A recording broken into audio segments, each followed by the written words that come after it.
What's good, fam? Before we dive in, hit that like button, smash that subscribe, and turn on those notifications, because what's about to drop isn't gossip, it's not clickbait, and it's definitely not another local scandal. Nah, this right here is a wake-up call. If you live anywhere near Thornton Township, Dalton, Harvey, Dixmoor, or any of the surrounding areas, you need to lock in, because what's happening behind those closed doors? It's corruption on a level so bold, so arrogant, so in your face, it'll make your blood boil. This isn't a small-time scheme or some shady handshake deal.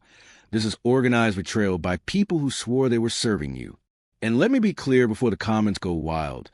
This isn't about tearing down our own for views. This isn't about airing dirty laundry. This is about truth and accountability. This is about looking straight at the people who claim our skin tone, our culture, our community, and saying, you don't represent us. You don't get to wear blackness like it's armor while you rob the very people you're supposed to uplift. Because at the end of the day, if you use your position to steal from your own, you've already stepped out of the community you pretend to protect. From this moment on, we're drawing a line in the sand, bold, clear, and permanent. No more defending corruption. No more making excuses for bad behavior just because the face looks familiar. You want to rob taxpayers? You want to use your office like it's your personal ATM? You want to drag the legacy of our ancestors through the mud for $1 and a headline? Fine. But don't expect us to protect you from the fire you started. You picked greed over integrity. And now you get to live with that choice. So let's drop the names, because I'm not playing the you know who I mean game. Let's start with Fonnie Willis. Yeah, we saw you, loud and clear. Tiffany Henyard. Trust me, we definitely saw you. The mayor of New Orleans? Same energy. St. Louis? Copy and paste. And then there's Brandon King over in East Cleveland. The man who treated City Hall like his personal clubhouse. Blew through taxpayer money like it was monopoly cash. And when the truth came out, they didn't throw him in prison. Nah, they gave him probation, like he just jaywalked across Main Street. That's the kind of justice that tells every crook, don't worry, the system's got your back. And Tiffany, you can bet she took notes.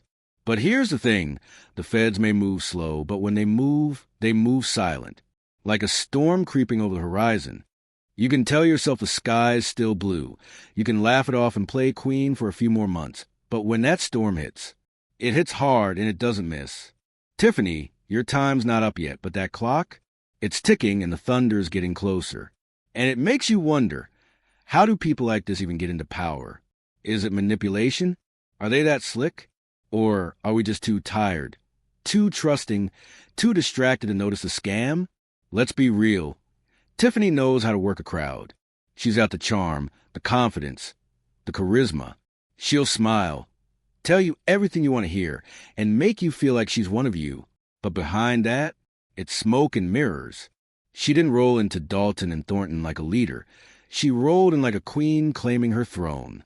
The only crown she's wearing, though, is made out of stolen receipts and taxpayer checks. And she's not doing it alone. Let's talk about Clarence Clark. Yeah, I said it. Man smooth with words. I'll give him that. The kind of guy who could sell salt to a slug and have you thanking him afterward. But peel back the smile, and what do you find? Just another piece of the same corrupt puzzle. Then you got Napoleon Hurd. Basically Tiffany 2.0. Walks in with charisma, walks out with pockets so full they echo. Dudes pulling a six-figure salary and calling it service. Here's where it gets insane. The township supervisor job Napoleon took was supposed to pay $57,000 a year. That's what's on record. That's what the taxpayers agreed to. But Napoleon didn't settle for that. Nah, he rewrote the rules.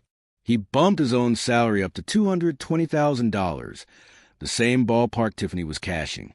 The difference? At least Tiffany inherited the number.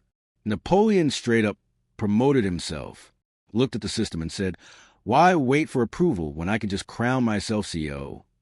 And that's the heart of it right there. This isn't politics anymore. It's entitlement. It's greed dressed up as leadership. And for too long, they've been getting away with it because we stayed quiet, trusted too easy, and let them run the show unchecked. But not anymore. And you can't tell me they really believe they'll get away with this forever. No, They know exactly what they're doing. They know the risks. But to them, the risk is worth the reward because they've watched others before them walk away untouched. They've seen the blueprint: lie, manipulate, deflect, smile for the cameras, and somehow no one ever pays the price. So they convince themselves they're untouchable, invincible, above the people who put them there. Meanwhile, the real victims aren't sitting in boardrooms or riding in black SUVs. They're the single mothers juggling 2 jobs, praying the electricity doesn't get cut off before payday. They're the small business owners grinding every day just to keep the doors open while taxes rise and support vanishes. They're the kids sitting in classrooms with peeling paint, broken heaters, and outdated textbooks because the leaders siphon the budget for vanity projects and photo ops. Every stolen dollar isn't just a number. It's a broken promise. It's a pothole that never gets filled, a park that never gets cleaned, a youth program that never opens its doors. They steal the community's future one contract, one handshake, one consulting fee at a time. And the arrogance? It's breathtaking. They sit at galas in glittering gowns and custom suits, raising champagne glasses to toast their own illusion of success, acting like they built something worth celebrating, when all they built is a house of cards made from taxpayer money. A structure so fragile, it only stands because no one's blown hard enough to expose it. But trust me, that wind is coming, because corruption always leaves a trail. Always. And in this digital age, that trail isn't buried. It's archived, time-stamped, and backed up in the cloud.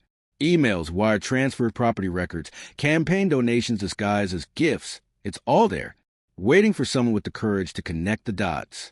And when that person does, the whole thing comes crashing down. But here's the truth. We can't just sit back, shake our heads, and wait for the next headline. We can't share the outrage on Facebook and move on like it's another trending topic. We have to act. That means asking real questions before we hand over our votes. That means demanding accountability before we give away our trust. That means remembering that leadership is service, not self-promotion, because this isn't about left or right. It's not about Democrat or Republican. It's about greed, the kind that eats through every institution it touches. It's about people who mistake public office for personal profit. People who think that smiling on camera hides what they're doing off it. But here's the reality. We see you. The people see you. The whole country's starting to see you. The spotlight is on now, and once it shines, it doesn't dim. Tiffany Henyard, Clarence Clark, Napoleon Hurd. Your names are etched into this conversation. And it's not going away, not this time. So to every official sitting comfortably behind a desk thinking they can play the same game, your silence won't protect you, and your title won't save you. The days of backroom deals and secret handshakes are over. The internet doesn't forget. The receipts don't lie. And the people, we're done being quiet. You might get away with it for a season, but every season ends. And when yours does, no speech, no PR stunt, no carefully staged community event will save you. Because once the truth catches up, it doesn't knock. It kicks the door.